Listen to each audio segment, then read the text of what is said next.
Press Release. Di Sekolah Pimpinan HMI, Wamen FIFA Yoga sosialisasikan tujuan transmigrasi. Aspirasi Jabar, Jakarta. Program transmigrasi bukan hanya sekadar program melainkan suatu strategi pembangunan nasional. Sebagai strategi pembangunan nasional ada 4 amanat Presiden Prabowo yang perlu direalisasikan agar manfaat program ini benar-benar dirasakan oleh rakyat. Transmigrasi memiliki peran besar dalam menjaga kedaulatan bangsa hingga mendorong pemerataan ekonomi nasional, ujar Wakil Menteri Transmigrasi FIFA Yoga Mauladi. Ungkapan demikian disampaikan di hadapan para Ketua Umum Cabang dan Ketua Batko HMI yang hadir dalam Sekolah Pimpinan PB HMI 2025, PMI, Jakarta, tanggal 2 Desember tahun 2025. Sekolah yang digelar mulai tanggal 30 November hingga tanggal 5 Desember itu mengambil tema, Konsolidasi Sinergi dan Integrasi HMI Mengawal Indonesia Emas. Secara rinci FIFA Yoga menjelaskan 4 amanat itu adalah, pertama, transmigrasi untuk menjaga NKRI.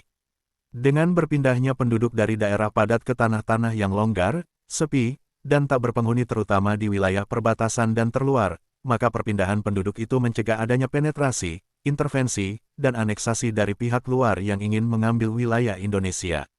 Pencaplokan wilayah terluar Indonesia dikarenakan tidak adanya penduduk bukan omong kosong. Disebut lepasnya Pulau Sipadan dan Ligitan karena di sana tidak ada penduduk Indonesia yang mendiami. Jadi apa yang dilakukan oleh Kementerian Transmigrasi, yakni melakukan perpindahan penduduk dari daerah padat ke yang longgar salah satunya untuk menjaga integrasi nasional, ujar Manan Ketua Umum HMI Cabang Denpasar itu. Kedua, mengentaskan kemiskinan. Negara memiliki tanggung jawab untuk mengubah nasib rakyat.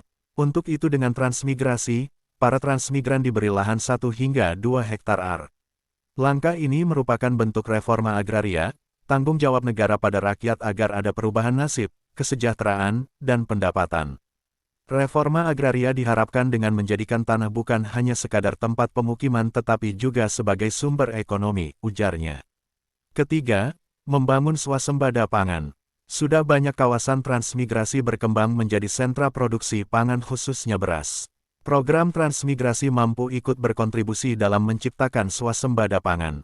Selama berkeliling ke kawasan transmigrasi yang tersebar dari Sumatera hingga Papua, saya melihat kenyataan bahwa sebagian besar kawasan transmigrasi menjadi lumbung pangan nasional khususnya beras, ujar mantan anggota Komisi 4 DPR 2 periode itu. 4. Melahirkan pusat pertumbuhan ekonomi baru. Dengan berpindahnya penduduk dari daerah padat ke daerah yang longgar maka ketika ada manusia pasti di sana ada aktivitas dan gerakan ekonomi, maka daerah yang awalnya sepi dan kosong berkembang menjadi daerah pertumbuhan ekonomi baru.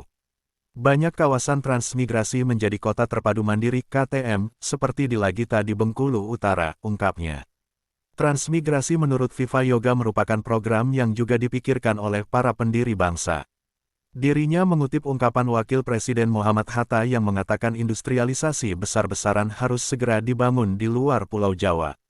Untuk itu diperlukan pemindahan penduduk Jawa sebagai tenaga kerjanya.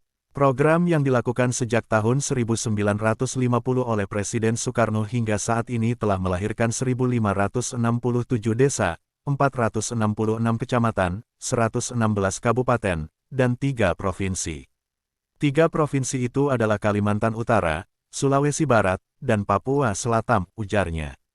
Program transmigrasi di era Presiden Prabowo disebut terus berjalan dengan program unggulan 5T, yakni Trans Tuntas, Trans Gotong Royong, Trans Karya Nusa, Trans Patriot, dan Trans Lokal.